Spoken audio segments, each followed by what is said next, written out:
السلام علیکم ورحمۃ اللہ وبرکاتہ۔ آج کا سبق تختی نمبر 18 تشدید ما تشدید، لیسن نمبر 18 تشدید وتھ تشدید۔ سمجھ میں آیا؟ تشدید کی علامت کو، تشدید کی شناخت، تشدید کی پہچان میں نے اس سے پہلے سبق میں آپ کو کرا دیا تھا۔ اب یہاں بیچ میں لکھا ہوا تشدید مع تشدید، تو مع مطلب کیا ہوتا ہے؟ وتھ، یعنی ساتھ۔ اس کا مطلب میننگ ہو جائے گا تشدید کے ساتھ تشدید، دو تشدید ایک ساتھ میں ہے، اس لیے بولا گیا اوپر میں تشدید مع تشدید۔ اس میں کچھ ہے نہیں، اس قاعدے میں بہت آسان قاعدہ ہے آج کا، اور بس ہجے کرنا، چونکہ عام طور پر تشدید والے حرف میں غلطی عام طور پر یہ کرتے لوگ کہ 2 بار پڑھا جاتا ہے تشدید والا حرف، تو ہم ایک ہی بار پڑھتے ہیں، تو یہ غلطی نہیں کرنا ہے مجھے۔ ہاں چلیے ہجے ہم شروع کرتے ہیں۔ اعوذ باللہ من الشیطان الرجیم، بسم اللہ الرحمن الرحیم۔ علیون،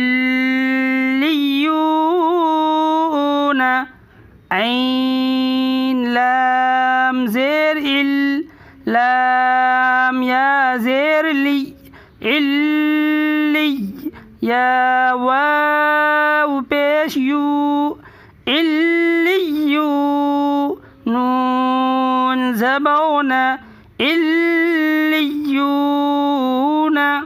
یزکا یا زا زبو یز، زا کاف زبو زک، یزک کاف کھڑا زبو کا، یزکا یذکرو یا ذال زبر یذ، ذال کاف زبر ذک، یذک کاف زبر کا، یذکا را پیش رو، یذکرو مزملو میم زا پیش مز، زا میم زبر زم، مزم میم زیر می، مزمی لام پیش لو، مزملو مدثرو میم دال پیش مد،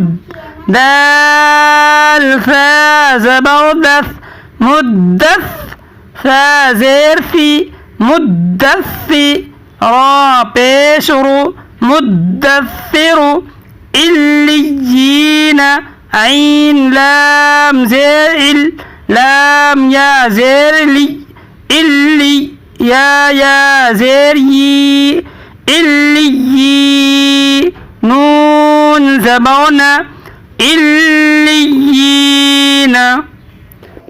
خلاصہ یہ کہ یہاں سبق میں 2 تشدید ایک ساتھ لایا گیا ہے، تو ہم دونوں حرف کی ادائیگی 2 بار کریں گے، ایک بار پیچھے سے اور ایک بار خود اسے ملائیں گے۔ اس طرح جس حرف پہ تشدید ہوگا وہ 2 بار پڑھا جائے گا۔ امید کرتا ہوں آج کا سبق سمجھ میں آ گیا ہوگا۔ جزاکم اللہ خیرہ۔